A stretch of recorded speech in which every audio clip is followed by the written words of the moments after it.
Hello students, as you all know I am making series on labour law और अभी हम कर रहे हैं unit 1 that is the minimum wages act 1948।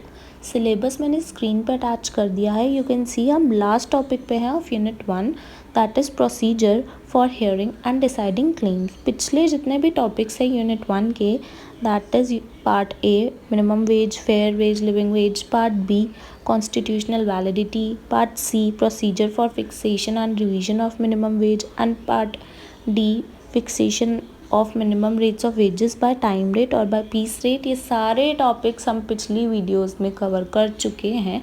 इनका लिंक मैं डिस्क्रिप्शन बॉक्स में शेयर कर दूंगी। तो स्टार्ट करते हैं आज का टॉपिक जो है procedure for hearing and deciding claims. तो इसमें हम कवर करेंगे फ्रॉम सेक्शन 20 टू 25। तो सेक्शन 20 कहता है, so section 20 says claims. Claim के लिए अप्रोप्रिएट गवर्नमेंट एक अथॉरिटी अपॉइंट करेगी और वो अपॉइंट कर सकती है लेबर कमिश्नर को और किसी भी ऑफिसर को जिसे एक्सपीरियंस हो एज अ जज ऑफ सिविल कोर्ट या फिर एज अ स्टाइपेंडरी मजिस्ट्रेट, उसको एक्सपीरियंस हो। ठीक है, अब ये जो अथॉरिटी अपॉइंट की है अप्रोप्रिएट गवर्नमेंट ने, उनके पास क्या क्या पावर होंगी। इस अथॉरिटी के पास पावर होगी कि दे कैन हेयर क्लेम्स। ये अथॉरिटी कैन हेयर क्लेम्स, ये हेयर कर सकती है क्लेम्स को, और दूसरी बात उन पे इंक्वायरी कर सकती है, and the third is direction दे सकती है। और जो डायरेक्शन देगी अथॉरिटी वो फाइनल होगी। और इस अथॉरिटी के पास पावर होगी same as a civil court. ठीक है, तो इस अथॉरिटी के पास power of a civil court जैसी पावर होगी, same as a civil court. अब सेक्शन 20 में क्लेम लेने के लिए कौन कौन एप्लीकेशन कर सकता है। So application can be made by employ, his employer, official of a registered trade union या फिर एनी अदर ऑथराइज्ड पर्सन। और ये जो एप्लीकेशन होगी आपको विद इन 6 मंथ्स करनी पड़ेगी from the date when the wages became payable. जब से आपको वेजेस मिलनी थी उस डेट से लेकर विद इन 6 मंथ्स आपको एप्लीकेशन करनी पड़ेगी। अब जो मैंने आपको बता रहा डायरेक्शन दे सकती है ये अथॉरिटी, तो ये अथॉरिटी किस टाइप की डायरेक्शन देगी। फॉर एग्ज़ाम्पल जो गवर्नमेंट ने फिक्स किए थे मिनिमम वेजेस वो 10,000 थे, पर जो आपको एम्प्लॉयर दे रहा है आपका वो 8,000 ही दे रहा है। तो आप क्लेम के एप्लीकेशन डाल सकते हो और अथॉरिटी आपके एम्प्लॉयर को डायरेक्शन देगी कि उसको डिफरेंस देना पड़ेगा। फॉर एग्जांपल 10,000 और 8,000 था आपका मिनिमम वेज और एक्चुअल वेज आपको दे रहे 8,000, तो उसके बीच का डिफरेंस जो उसने आपको नहीं दिया 2,000 रुपीज़, वो तो एम्प्लॉयर आपको देगा, साथ साथ कंपनसेशन भी देगा which shall not increase 10 times of that difference. ठीक है, और इन अदर केसेस जो भी अदर केसेस होंगे इसके सिवाय, उसमें कोर्ट डायरेक्शन देगा उस एम्प्लॉयर को, पहले तो आप पेमेंट दो एम्प्लॉय को जो उसकी ड्यू है, साथ साथ कंपनसेशन भी दिलाएगा जो ₹10 से ज़्यादा नहीं होगा। और अगर किसी एम्प्लॉय ने जो क्लेम की एप्लीकेशन लगाई है वो पता चलता है कि मालिशियस है या वेक्सेशियस है, झूठी है या फ्रॉड है, तो उस एम्प्लॉय को अपने एम्प्लॉयर को पेनल्टी देनी पड़ेगी जिसकी मैक्सिमम लिमिट भी सेट की गई है। तो पेनल्टी की मैक्सिमम लिमिट है 50 रुपीज़। ओके, और मैंने आपको ऑलरेडी बता दिया है कि जो डायरेक्शन होगी अथॉरिटी की is final and it has the power same as of a civil court. Okay, now let's move to the next section that is section 21।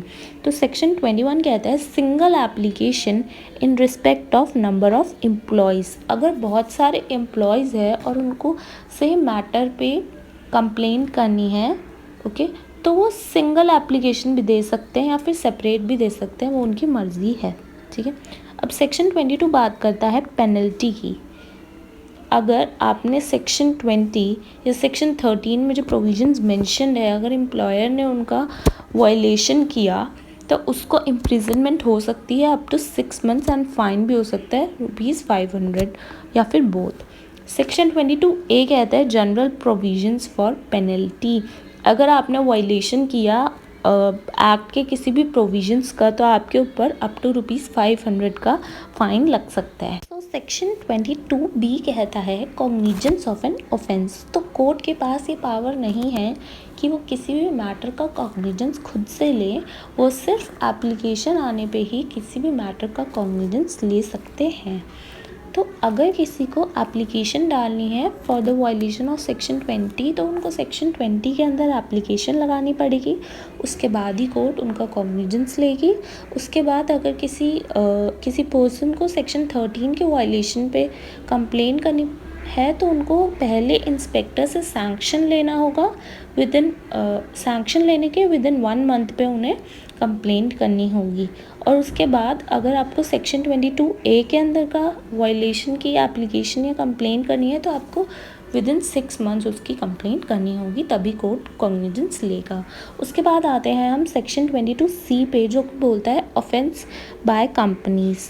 तो ऑफेंस बाय कंपनीज़ के लिए लाइबल कौन होगा? इंचार्ज। उस company का in charge liable होगा। लेकिन अगर वो इंचार्ज प्रूव कर दे कि जो भी ऑफेंस हुआ है बिना उसकी नॉलेज के हुआ है और उसने सारा ड्यू केयर लिया था, तब वो लाइबल नहीं होगा।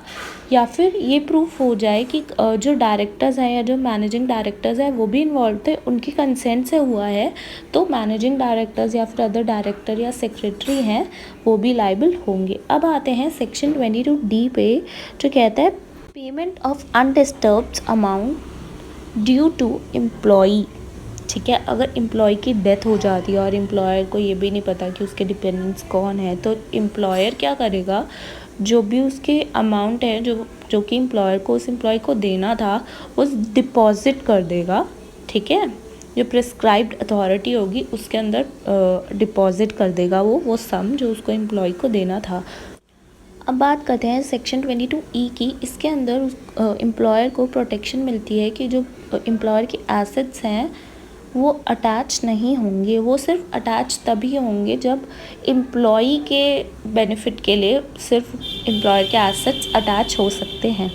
अब सेक्शन 23 की बात करते हैं कि जो सेक्शन 23 है वो एग्जेम्पशन देता है एम्प्लॉयर को from liability under certain cases. तो अगर सर्टेन केसेस में माना जाता है एम्प्लॉयर के ऊपर प्रोसीडिंग्स चल रही हैं और एम्प्लॉयर कहता है आई एम नॉट लायबल, और वो प्रूफ कर देता है कि ये जो ऑफेंस हुआ है इन लोगों की वजह से हुआ एंड दे आर लायबल, सो वो बच जाता है फ्रॉम द लायबिलिटी। अब बात करते हैं सेक्शन 24 की, जो बोलता है बार ऑफ सूट्स। तो ये सेक्शन बोलता है कि जो मैटर्स है रिकवरी ऑफ वेजेस के, उनको उन मैटर पे सिविल कोर्ट में फ़ाइल करने की सूट आपको नीड नहीं है। अगर आप उसका सेक्शन 20 का एप्लीकेशन डाल के क्लेम कर सकते हो। ठीक है, तो सिविल कोर्ट के पास राइट नहीं है इस मैटर को एंटरटेन करने का, पावर नहीं है इस मैटर को एंटरटेन करने की। अब बात करते हैं section 25, that is contracting out. अगर एम्प्लॉय और एम्प्लॉयर के बीच में कोई कॉन्ट्रैक्ट हुआ है जिसमें कि एम्प्लॉय ने अपने राइट्स ऑफ मिनिमम वेजेस को वेव ऑफ कर दिया है, तो वो कॉन्ट्रैक्ट नल एंड वॉइड माना जाएगा। So with this we are done with the whole minimum wages act 1948। आप वीडियो को रिवाइंड करके भी देख सकते हैं फॉर बेटर अंडरस्टैंडिंग। ऑल्सो आप मेन पॉइंटर्स नोट भी कर सकते हैं ताकि बाद में आपको रिकॉल करने में ईजी हो। I hope this video was helpful to you. If you like this video, hit like. Also subscribe my channel for more such videos. Thanks for watching.